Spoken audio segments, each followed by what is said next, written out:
हमारे पास जितने भी लो हैं उसमें से उन सभी लो को हम दो कैटेगरी में बांट सकते हैं। जितनी विधियां हमारे पास हैं उनको हम दो कैटेगरी में बांट सकते हैं।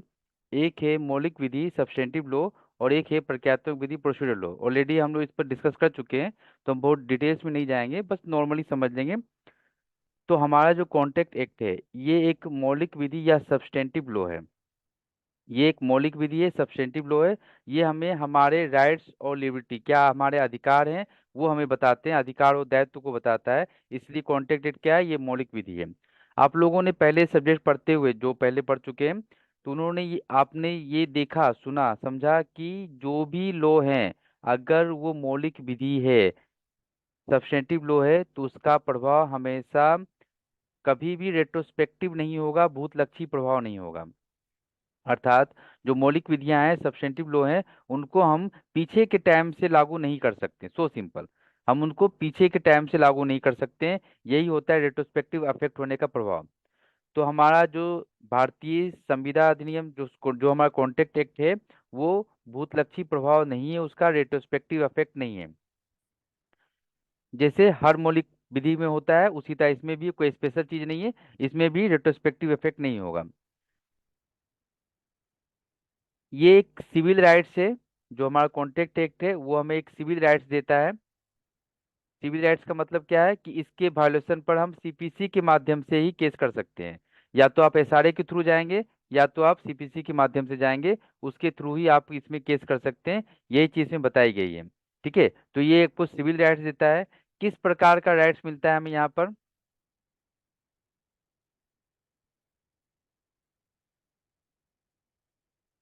किस प्रकार का राइट्स मिलता है? तो ये जो सिविल नेचर का राइट है हमारा, ये सिविल नेचर का जो राइट्स है हमारा, ये किस प्रकार का हमें राइट्स देते हैं? ये हमें राइट्स देते हैं राइट इन पर्सोनम। ये सब बातें आप लोग लिखेंगे, मैं थोड़ा लिख भी दूंगा स्क्रीन पर। सिविल राइट्स मिलता है हमें।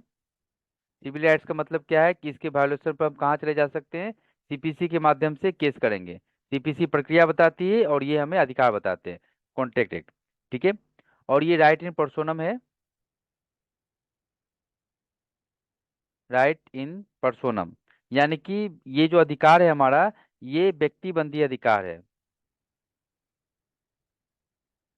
व्यक्ति बंदी, व्यक्ति बंदी अधिकार जब हम बोलते हैं इसका मतलब क्या है?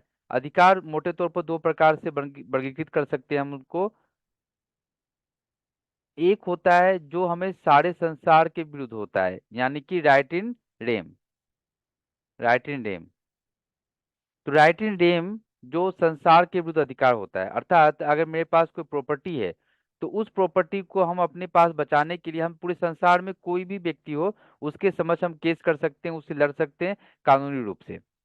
राइट इन पर्सोनम का मतलब क्या हुआ कि अगर हम कॉन्टेक्ट करते, ए ने बी के साथ कॉन्टेक्ट किया है, तो ए या बी यही एक दूसरे को बाध्य कर सकते हैं उस संविदा के पालन के लिए।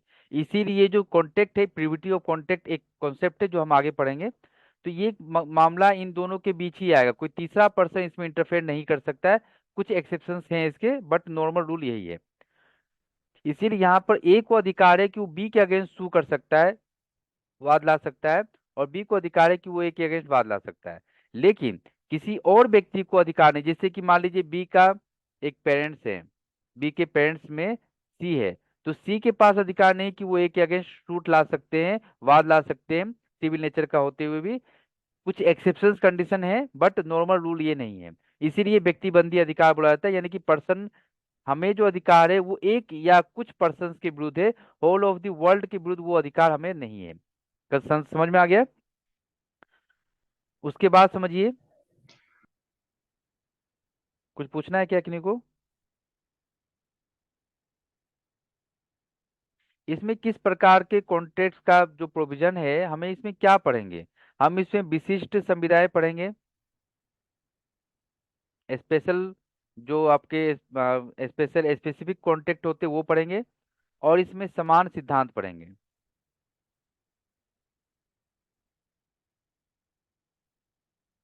समान सिद्धांत पढ़ेंगे, और विशेष ये प्रीलिम्स के क्वेश्चन है, इसी में इतना लिखा रहा हूँ आप लोगों को। स्पेसिफिक सर क्या कॉन्ट्रैक्ट, बोले पहले वाला? स्पेसिफिक कॉन्ट्रैक्ट ये 124 जो सेकेंड पार्ट है आपका, आपका कॉन्टेक्ट दो भागों में बटा हुआ है। ऐसा दो भाग नहीं है, बट इसका एक स्पेसिफिक प्रोफेशनल प्रोविजन बताते हैं। जो विशिष्ट संविधाएं स्पेसिफिक कॉन्टेक्ट बताने वाला प्रोविजन कौन सा है, 124 सेक्शन से 238 तक है हमारा। और जो जनरल कॉन्सेप्ट बताते हैं, जो हमारे जनरल प्रिंसिपल्स हैं, जनरल प्रिंसिपल्स कहाँ से हैं, वो 1 से लेकर 75 तक है। आपसे प्रीलिम्स में क्वेश्चन पूछा जाता है कि कॉन्ट्रैक्ट एक्ट जो है वो किस प्रकार की विधि है, तो मौलिक विधि है, सब्स्टेंटिव लॉ है। कॉन्ट्रैक्ट एक्ट किस प्रकार से लागू होगी, तो इसका भूतलक्षी प्रभाव रेट्रोस्पेक्टिव इफेक्ट नहीं होता है। कॉन्ट्रैक्ट एक्ट की ड्राफ्टिंग किसने की थी, ये सब चीज आपसे कभी नहीं पूछा जाता, क्योंकि ये क्वेश्चन है ही नहीं। तो इसमें हमको बिल्कुल टाइम वेस्ट नहीं करना पड़ेगा कि इनकी ड्राफ्टिंग पहले किसने की, बाद में किसने की, क्योंकि इससे पहले कभी बना ही नहीं, और ड्राफ्टिंग किस कमेटी ने की, ये सब क्वेश्चंस कभी एग्जाम्स में नहीं आता है। आईपीसी की ड्राफ्टिंग किसने की, ये आपसे एग्जाम में पूछा जाता है। एविडेंस किसने लिखा, ड्राफ्टिंग किसने की, बहुत पूछा जाता है। बट यही दो ऐसे एक्ट है जिसकी ड्राफ्टिंग पूछी जाती है, कॉन्स्टिट्यूशन भी पूछा जाता है। इसके अलावा जो भी एक्ट्स आप पढ़ते हैं, लिमिटेशन, एसआरए, आई जो आपका सीआरपीसी, सीपीसी, इसमें ड्राफ्टर कौन थे या किस कमेटी ने बनाया, ये एग्जाम में क्वेश्चन नहीं बनता है। तो हम उतना ही पढ़ते हैं जितना हमारे लिए आवश्यक है। ठीक है। तो यहाँ पर जो कॉन्ट्रैक्ट एक्ट में आप पढ़ेंगे तो दो पार्ट्स में ये डिवाइड है। मोटे तौर पर एक समान सिद्धांत है, जनरल प्रिंसिपल्स है, और दूसरा में स्पेसिफिक कॉन्टेक्स्ट दिए गए हैं। इसमें स्पेसिफिक कॉन्टेक्स्ट दिए गए हैं, स्पेसिफिक कॉन्टेक्स्ट कुछ खास तरह के विशेष प्रकार के कॉन्टेक्स्ट के बारे में प्रोविजन करता है। और ये जनरल प्रिंसिपल्स है जो 1 से 75 तक यानी समान बातों को बताया गया है। यहाँ पर याद ध्यान ये भी रखेंगे कि आपका इसमें दो चैप्टर्स रिपीट किए गए हैं। एक आपका सोगा, सेल्स ऑफ गुड्स एक्ट, जिसको हम लोग शॉर्ट में सोगा बोलते हैं। माल विक्रय अधिनियम, ये सिर्फ ध्यान रखना है, माल विक्रय अधिनियम। इसको कब हटाया गया था, इसको 1930 में हमारे कॉन्ट्रैक्ट एक्ट से हटा के एक अलग कानून बना दिया गया है। दूसरा है पार्टनरशिप एक्ट, भागीदारी अधिनियम, ये भी हमारे कॉन्ट्रैक्ट एक्ट का भाग था।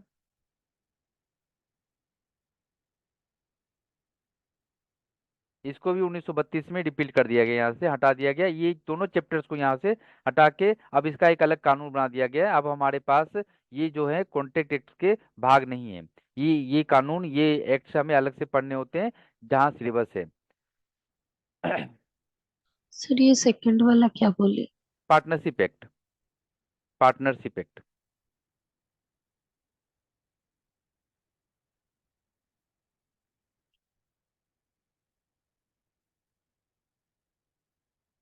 पार्टनरशिप एक्ट जो पार्टनरशिप में फर्म वगैरह या कंपनियां वगैरह चलती हैं उनके लिए काम आता है। सेल्स ऑफ गुड्स जो है वो जो चल संपत्ति होती है, जो मूवेबल प्रॉपर्टी होती है, उसके लिए सेल्स ऑफ गुड्स एक्ट है।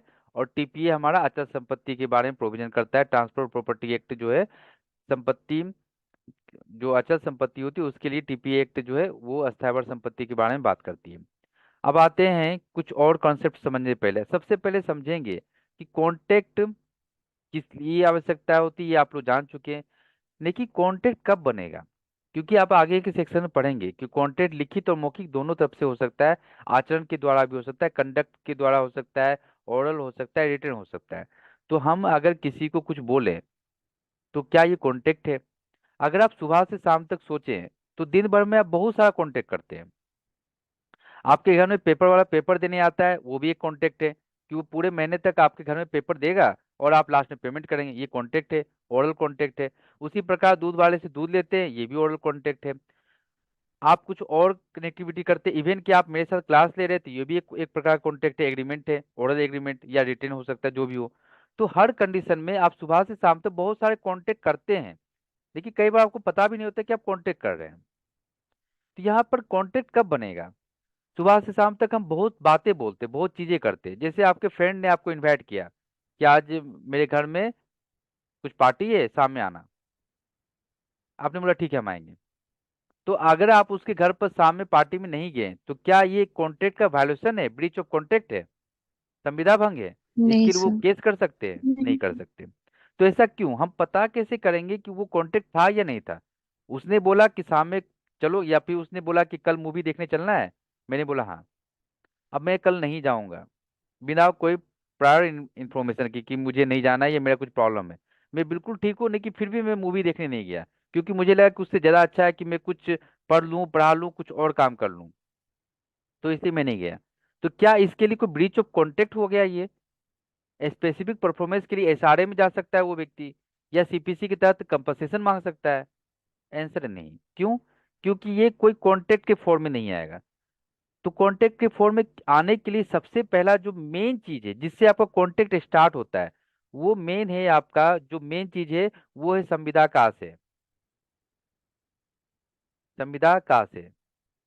आप जो कॉन्ट्रैक्ट कर रहे हैं, जो सुबह से शाम आप एक वचन दे रहे हैं, प्रॉमिस कर रहे हैं, मैं प्रॉमिस करता हूं कि मैं तुम्हारी शादी में आऊंगा, ये भी तो वचन है ना, एक प्रकार का कॉन्ट्रैक्ट है। लेकिन क्या वो संविदा माना जाएगा, कॉन्ट्रैक्ट माना जाएगा? उसके लिए सीपीसी के तहत केस हो सकता है। इन सब चीजों के लिए कॉन्सेप्ट समझना पड़ेगा, इंटेंशन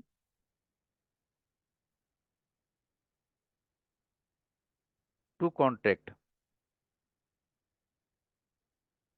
इंटेंशन टू कॉन्ट्रैक्ट। तो इंटेंशन टू कॉन्ट्रैक्ट कब होगा, कब नहीं होगा, उन चीजों को समझना पड़ेगा, तभी कोई संविदा बन सकता है। हम दिन भर में बहुत सारी सामाजिक, यानी कि सोशल प्रॉमिस करते हैं। हम अपने घर परिवार में बहुत सारे कॉन्ट्रैक्ट करते हैं, बहुत सारी चीजों को बोलते हैं, जो पारिवारिक या फैमिली में होता है। एक पिता अपने बच्चे को, बेटे को बोलता है कि तुम मैट्रिक में फर्स्ट आओगे तो तुम्हें एक साइकिल देंगे, बाद में मुकर जाता है, तो क्या बच्चा केस कर सकता है अपने पिताजी पर? आंसर है नहीं।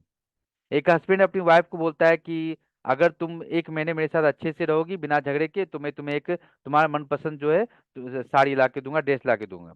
वाइफ बिल्कुल झगड़ा नहीं करती, बिल्कुल अच्छे से रहती है। तो क्या हस्बैंड को अधिकार मिल जाएगा कि वो, मतलब वाइफ को मिल जाएगा, अगर हस्बैंड ने मना किया कि मैं तुम्हें ड्रेस नहीं दूंगा, तो वो उस पर केस कर सकती है। तो इन सब चीजों को समझने के लिए ये कॉन्सेप्ट समझना पड़ेगा कि क्या वो कॉन्ट्रैक्ट बन सकता है। सिर्फ मैंने बोल दिया, उसने हाँ बोल दिया, तो कॉन्ट्रैक्ट बन गया? आंसर है नहीं।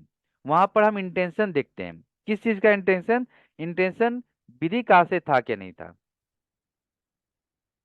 लीगल इंटेंशन था कि नहीं था।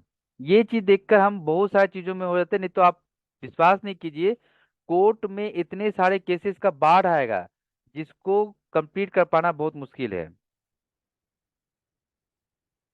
ठीक है, कोर्ट में इतना ज्यादा लंबा बाढ़ आएगा केसेस का, क्योंकि हर वाइफ अपने हस्बैंड पे केस कर देगी कि इन्होंने मुझे मुझसे प्रॉमिस किया था कि फेस्टिवल में मुझे नेकलेस देंगे सोने का, नहीं दिया।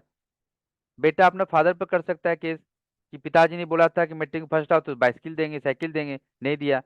तो ऐसे फ्रेंड्स आपको कंप्लेन कर सकते हैं कि आपने प्रॉमिस किया था उनकी शादी में आएंगे, आप नहीं गए। तो बहुत सारे केसेस आ सकते हैं, क्योंकि कहीं ना कहीं एक संविदा का फॉर्म बनता है। बट यहाँ पे एक अच्छी बात है, कुछ कॉन्सेप्ट लाया गया है जो है विदिका से। लीगल इंटेंशन क्या था हमारा, क्या हम कोई कॉन्ट्रैक्ट क्रिएट करना चाह रहे थे या नहीं करना चाहते, इस पर ये सारी चीजें आ जाती है।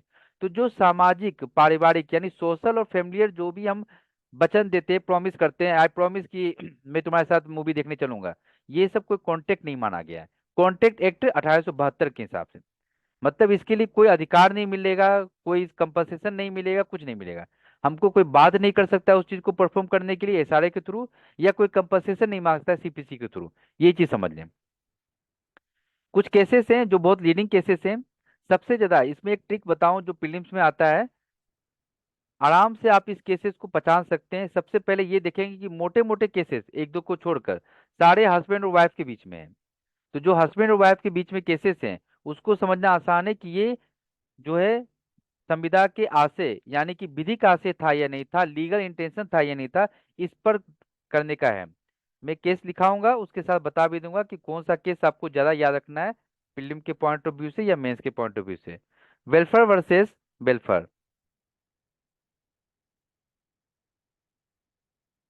1919 का केस है। महान जस्टिस लॉर्ड एटकिन जो थे, उन्होंने इसको डिस्कस किया था।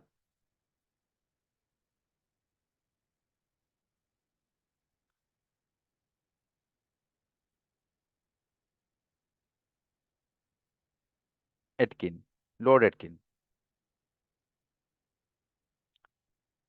ठीक है, सब लोग लिख लें। सेम नाम है, सेम नाम इसलिए क्योंकि हस्बैंड वाइफ के बीच में केस चला था। हस्बैंड वाइफ के बीच में जितने सारे केसेस थे, उनमें से लीगल इंटेंशन नहीं था, इसी कारण कोई भी केस एक्सेप्ट नहीं किया गया है, सिवाय एक के जो लास्ट में आप लोग देखेंगे। अभी ये वेलफेयर वर्सेस वेलफेयर केस में जो है, इसमें भी कॉन्टेक्ट नहीं माना गया इसमें, क्योंकि विधिक संविदा मानने का नहीं था। ये केस काफी इंपॉर्टेंट है, प्रीलिम्स में काफी आता है, तो इसको इंपॉर्टेंट के हिसाब से याद रखेंगे।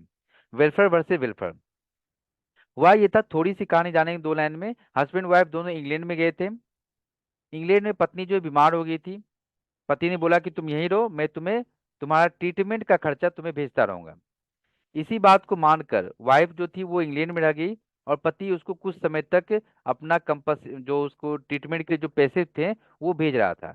लेकिन कुछ समय के बाद, आफ्टर सम टाइम, उसने वो पैसे भेजना बंद कर दिया।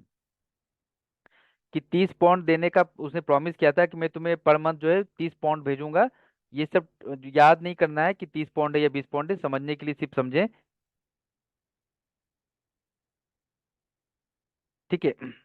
तो उस कंडीशन में वो कुछ समय के बाद पेमेंट अपनी वाइफ को करने बंद कर देता है। उसकी वाइफ केस करती है उस पर कि आपने प्रॉमिस किया था कि 30 पाउंड पर मंथ दोगे मुझे मेरे ट्रीटमेंट के लिए, उसका क्या हुआ।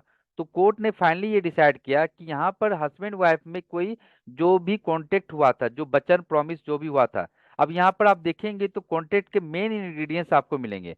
प्रस्ताव है, यानी कि प्रपोजल है। एक्सेप्टेंस है, स्वीकृति है, यानी कि वचन बना, और प्रतिफल भी है। हस्बैंड को भी कुछ कंसिडरेशन मिल रहा है, वाइफ को भी कुछ प्रतिफल कंसिडरेशन मिल रहा है। फिर भी इसको कॉन्टेक्ट नहीं माना गया, क्योंकि लीगल इंटेंशन नहीं था हस्बैंड वाइफ का। हस्बैंड ने ये सोचकर नहीं बोला कि मैं कल को इसको पेमेंट नहीं दूंगा तो ये मुझ पर केस करेगी। ये सोच के ऐसा नहीं किया गया, इसलिए इसको लीगल इंटेंशन नहीं था। इसलिए इस केस में भी इसको कॉन्टेक्ट नहीं माना गया, वाइफ को कोई राइट्स नहीं मिले थे। तो पहला केस ये हो गया। दूसरा केस है, ये और लीडिंग है फिल्म्स के हिसाब से भी।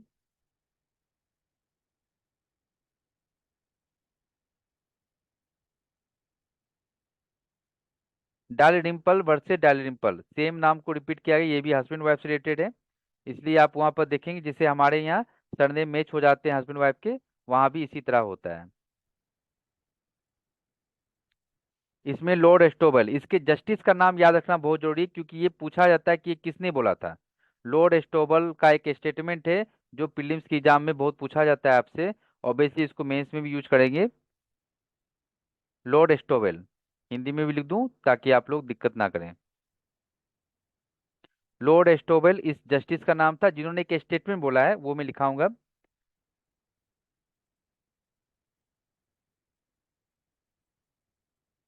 Del dimple versus del dimple, same नाम रिपीट हुआ है, यहाँ पर भी वही नाम डाल देंगे आप। लिखिए इसमें क्या बोला गया था। संविदा संविदा फालतू समय की मजाकबाजी नहीं है।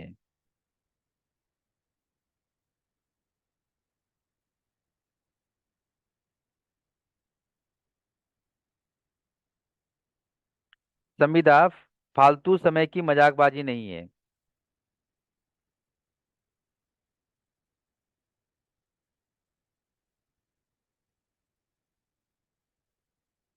ठीक है। संविदा फालतू समय की मजाकबाजी नहीं है। डायलिम्पल वर्सेस डायलिम्पल का केस, लॉर्ड एस्टोबल इन्होंने इस स्टेटमेंट को बोला था। ये काफी इंपॉर्टेंट है प्रीलिम्स में आने के लिए, कि संविदा फालतू समय की मजाकबाजी नहीं है, अर्थात कि आप बिना मतलब का हंसी खेल में कुछ बातें हम बोले, कुछ सुने, उसको हम कॉन्टेक्ट मानकर नहीं बैठ सकते, वो कोई कॉन्टेक्ट नहीं है। तो कोई भी कॉन्टेक्ट फालतू समय का मजाकबाजी नहीं, कि सिर्फ हम टाइम पास के लिए कोई कॉन्टेक्ट करें। जैसे किसी फ्रेंड ने कुछ बोला, हमने उसको एक्सेप्ट किया और बाद में उस पर केस कर सकते हैं। ऐसा करना न्यायिक सिस्टम जो है हमारा जुडिशरी का, उसका बहुत ज्यादा वायोलेशन होगा और उसका मिसयूज होगा। कोर्ट के पास बहुत सारे केस आएंगे जहां पर कोई सीरियस इंटेंशन नहीं था। तो कोर्ट क्या करती, सीरियस इंटेंशन देखती, क्या सीरियस इंटेंशन था, या इसको इन्फोर्स नहीं करने से किसी को बहुत ज्यादा नुकसान हो जाएगा। इन चीजों को देखकर ये समझा जाता है। ठीक है। तो डेवलपर वर्सेस डेवलपर केस में contact is not joke of leisure time, यानी कि ये एक संविदा जो है फालतू समय की मजाकबाजी नहीं है, अर्थात कि आप टाइम पास के लिए कॉन्टेक्ट नहीं कर सकते हैं। तो संविदा में विधिक आशय होना आवश्यक है, कॉन्टेक्ट में विधि का से लीगल इंटेंशन होना आवश्यक है। विधि का से कैसा होना चाहिए, तो लिखिए विधि का से कैसा होगा।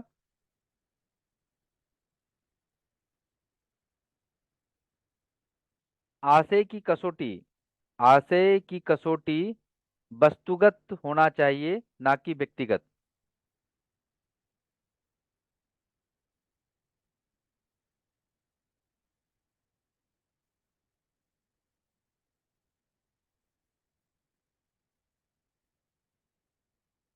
सर ये एक बार किस टॉपिक क्या है, इसका हेडिंग क्या थी सर? एक सेकेंड। बिल्कुल सभी लोग सब कुछ अच्छे से लिख लेंगे, क्योंकि ये सब चीज आपकी बैरेक्ट में नहीं लिखी हुई है। आशय की कसौटी वस्तुगत, ना कि व्यक्तिगत। इतना ही लिखें। आशय की कसौटी वस्तुगत, ना कि व्यक्तिगत। अर्थात जो हमारा कॉन्टेक्ट है, उसमें हम जो कॉन्टेक्ट करेंगे, उसमें हमारा इंटेंशन क्या है वो हम देखेंगे कि हमने कॉन्टेक्ट किस चीज के लिए किया है, ना कि पर्सन कौन कर रहा है। पर्सन उस कॉन्टेक्ट को ये नहीं देखते हैं, हम देखते हैं कि किस चीज के बारे में कॉन्टेक्ट किया गया है। तो ये चीज देखी जाती है, ये चीज चेक की जाती है। अब जो मैं केस दिखा रहा हूं आपको, उस कंडीशन में वहां पर उसको वैलिड माना गया था। तो आप हेडिंग देख के लिख सकते हैं कि वहां पर कॉन्टेक्ट माना गया था उसको।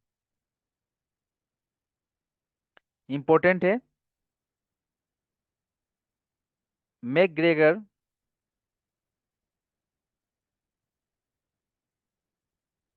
मैकग्रेगर वर्सेस मैकग्रेगर, सेम नाम है तो आप लोग लिख लेंगे उसको 1882 को। McGregor versus McGregor,